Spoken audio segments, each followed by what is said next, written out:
생각은 틀렸어. 다시는 연락하지 마. 그런데 아무리 단호하더라도 실제로 재회에 성공한 경우도 있어요. 내가 잘못했어. 다시는 안 그럴게. 또 똑같은 소리. 정말 짜증난다. 다시는 연락하지 마. 상대방이 단호하게 절대 재회 안 한다고 이야기하는 상황. 너무 괴롭죠? 상대방의 단호한 모습을 처음 보고 엄청난 충격을 받았을 수도 있고요. 너무 단호해서 정말 힘든데 또 상대방을 포기하는 건 더 힘들고 안 되고 그러니 어떻게 해야 할지 모르겠고 멘붕 오고요. 연락을 하고는 싶은데 상대방 반응이 두려워 망설여지기도 하고요. 그런데 아무리 단호하더라도 실제로 재회에 성공한 경우도 있어요. 단호하더라도 재회가 꼭 불가능한 건 아니거든요. 그래서 이번 영상에서는 아무리 상대방이 단호하더라도 재회할 수 있는 방법에 대해 말씀드리고자 합니다. 궁금한 점 또는 여러분의 생각을 댓글로 남겨주세요. 단호한 상대방과 재회를 하려면 왜 상대방이 단호한지 알아야겠죠? 도대체 상대방은 왜 단호할까요? 첫 번째는 연애 중에 자신의 행동 때문이죠. 사실 본인이 모든 것을 잘못했다 라고 이야기하기는 어렵죠? 그렇지만 상대방은 재회를 원하지 않는데 자신은 재회를 원하는 상황이라면 상대방 입장에서 상황을 바라봐야겠죠? 예를 들어 자신은 집착이 아니고 정말 상대방이 걱정돼서 답장이 오지 않으면 계속 연락을 했어도 상대방 입장에서 집착이라 생각한 거라면 상대방의 입장에서 상황을 바라볼 필요가 있죠? 본인의 의도와 다르게 연애했을 때 행동이 지금의 단호함을 만든 것이고요. 또 이러한 행동들 때문에 더 이상 상대방은 아니다 라는 결론을 내린 것이고요. 그리고 두 번째는 본인이 의도하지 않았지만 단호함을 부추기고 있는 것일 수 있죠. 이미 상대방은 아니라는 결론을 내렸잖아요. 그런데 내가 잘할게, 내가 바뀔게 라고 이야기하는 것 자체만으로도 직접적으로 이야기하는 건 아니지만 네 생각은 틀렸어 라고 상대방 입장에서 들릴 수 있다는 것이죠. 안 바뀐다는 결론을 내렸는데 바뀔 수 있다 라고 주장하는 것이니 말이죠. 그러니 매달리는 그 자체만으로도 단호함을 부추기는 것이고요. 거기에다가 상대방의 생각을 본인이 바꾸려고 하니 상대방 입장에서 본인의 생각을 지키고 싶은 마음이 들고요. 그렇다 보니 자신의 생각을 지키기 위해 더 단호해질 수밖에 없는 것이죠. 또 이때까지 안 바뀌다가 지금 와서 잘못했다라는 이야기를 하는 것 자체가 이기적으로 보이기도 하죠.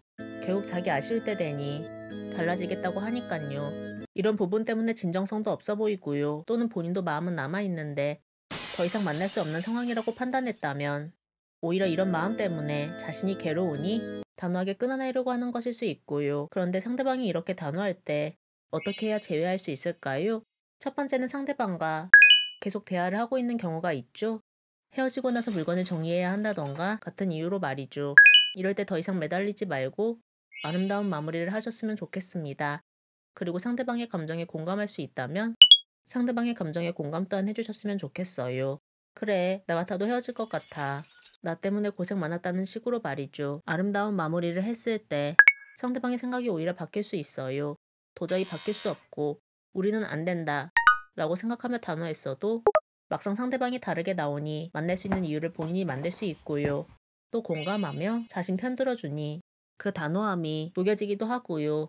설령 이렇게 되지 않아 당장 재회는 하지 못한다고 하더라도 시간이 지나서라도 재회를 할 수 있고요.